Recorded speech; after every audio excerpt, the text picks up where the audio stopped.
Welcome friends. இன்றைக்கி நம்ம முக்கியமான கிரிக்கெட் நியூஸ் பற்றி பார்க்க போகிறோம். ஸோ சிஎஸ்கே ஃபேன்ஸ் ரீசண்டாக ரொம்ப ஆசைப்பட்ட ஒரு விஷயம் இன்றைக்கி நடந்திருக்கு. அதாவது சிஎஸ்கே சென்னை சூப்பர் கிங்ஸோட ஹெட் கோச் ஸ்டீபன் ஃப்ளெமிங் சிஎஸ்கேவோட ஹெட் கோச் பதவியிலிருந்து விலகிறதா முடிவு பண்ணியிருக்காரு.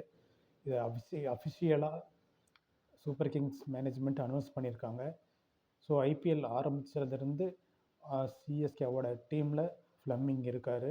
ஸோ 2008 ஐபிஎல் ஆரம்பித்தப்போ அவர் ஒரு பிளேயராக இருந்தார். அதுக்கப்புறம் 2009 ஐபிஎல்லேருந்து 2026 ஐபிஎல் வரைக்கும் ஸ்டீபன் ஃப்ளெமிங் சிஎஸ்கேவோட ஹெட் கோச்சாக இருந்திருக்காரு.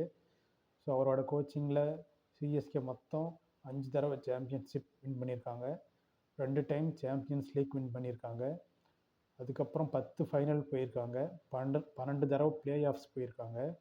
ஸோ இப்படி ஒரு சக்ஸஸ்ஃபுல்லாக இருந்த கோச் திடீர்னு 2024 பயங்கரமாக சொதப்பிட்டு இருந்திருக்காரு. ஸோ குறிப்பாக 2025 ஐபிஎல்லில் இவர் கோச்சிங்கில் இருக்கும்போது சிஎஸ்கே ஃபஸ்ட் டைம் ஃபைனல் பிளேஸ்க்கு போனாங்க. அதுவே எல்லாருக்கும் ரொம்ப ஷாக்கிங்காக இருந்துச்சு. பட் இருந்தாலும் 2026 கம்பேக் கொடுக்குன்னு நினச்சாங்க. பட் மறுபடியும் அவர் நிறையா பிளேயிங் செலெக்ஷன், ஸ்குவாட் செலெக்ஷன், அதுக்கப்புறம் பிளேயிங் 11ல் நிறையா மிஸ்டேக் பண்ணார். ஸோ 2026 ஐபிஎல்லும் சிஎஸ்கே நல்லா பர்ஃபார்ம் பண்ண முடியல. ஸோ 8வது இடம் தான் ஃபினிஷ் பண்ணாங்க. ஸோ அது மட்டும் இல்லாமல் SA20 மேஜர் லீக் கிரிக்கெட் அங்கேயும் இது வரைக்கும் ஒரு டைம் கூட சூப்பர் கிங்ஸ் ஃபைனல்ஸ் கூட போனதில்லை. ஆனால் எல்லா டைமும் பிளே ஆஃப்ஸ் போயிருந்தாங்க.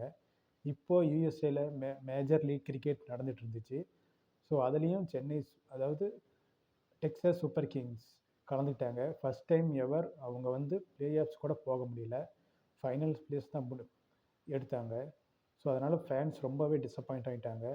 ரீசெண்ட் டேஸாக எல்லோரும் கண்டினியூஸாக சொல்லிகிட்டு இருந்தாங்க, இனி ஸ்டீபன் ஃப்ளெமிங் சிஎஸ்கேவோட ஹெட் கோச்சாக இருக்கக்கூடாதுன்னு. ஸோ அதே மாதிரி சிஎஸ்கேவோட மேனேஜ்மெண்ட்டும் அனௌன்ஸ் பண்ணியிருந்தாங்க, மேஜர் லீக் கிரிக்கெட் முடிஞ்ச உடனே நாங்கள் ஒரு ரிவ்யூ மீட்டிங் வைப்போம், அதுக்கப்புறம் தான் முடிவு பண்ணுவோன்னு. ஸோ அதே மாதிரி இன்றைக்கி தான் எம்எல்சியோட லாஸ்ட் லீக் மேட்ச் முடிஞ்சிச்சு. அதாவது டிஎஸ்கே விளாண்டு முடித்தாங்க. அதுலேயும் மோசமாக தோத்தாங்க.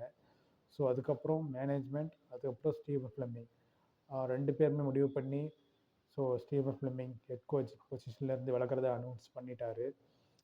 ஸோ இதான அஃபிஷியல் அனௌன்ஸ்மெண்ட்டும் வந்துருச்சு. ஸோ இப்போ இதுதான் சோஷியல் மீடியாவில் ட்ரெண்ட் ஆகிட்டுருக்கு. ஸோ இதுக்கப்புறம் யார் சிஎஸ்கே டீமோட ஹெட் கோச்சாக இருப்பாங்க அப்படிங்கிறத நிறையா பேர் டிஸ்கஸ் பண்ணிகிட்ருக்காங்க. ஆனால் சிஎஸ்கே மேனேஜ்மெண்ட் ஒரு இந்தியன் ஹெட் கோச்சை தான் போடுவாங்கன்னு எதிர்பார்க்குறாங்க. ஏன்னா இந்தியன் ஹெட் கோச் இருந்தால் மட்டும்தான் நிறைய இந்தியன் பிளேயர்ஸ்க்கு நல்ல ஆப்பர்ச்சுனிட்டி கிடைக்கும்.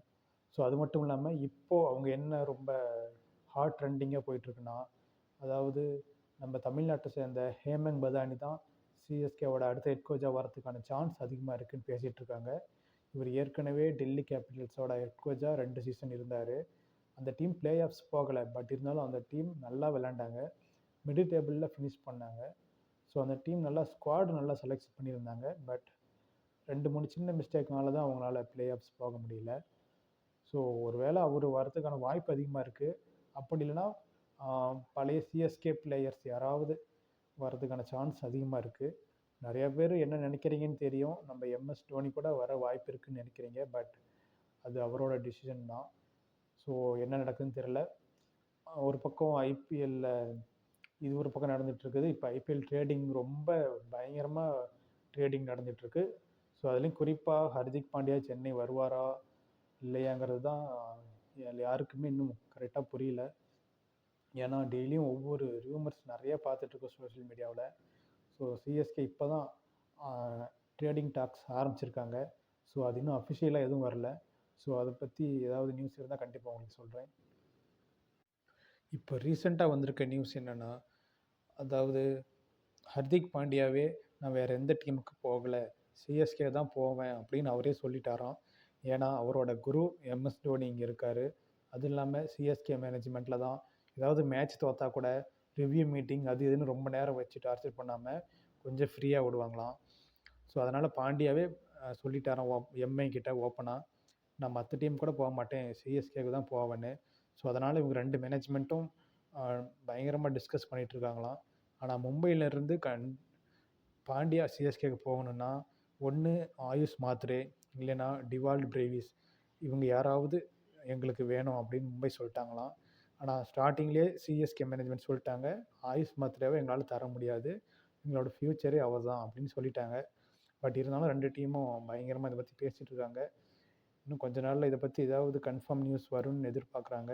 ஸோ அப்படி ஏதாவது இருந்தால் நான் கண்டிப்பாக உங்களுக்கு அப்டேட் பண்ணுறேன். இன்னும் வேறு ஏதாவது ஐபிஎல் நியூஸ், கிரிக்கெட் நியூஸ் ஏதாவது இருந்தால் கண்டிப்பாக நான் உங்களுக்கு அப்டேட் பண்ணுறேன். மறக்காமல் சேனலை ஃபாலோ பண்ணுங்கள், சப்ஸ்கிரைப் பண்ணுங்கள். தேங்க்யூ.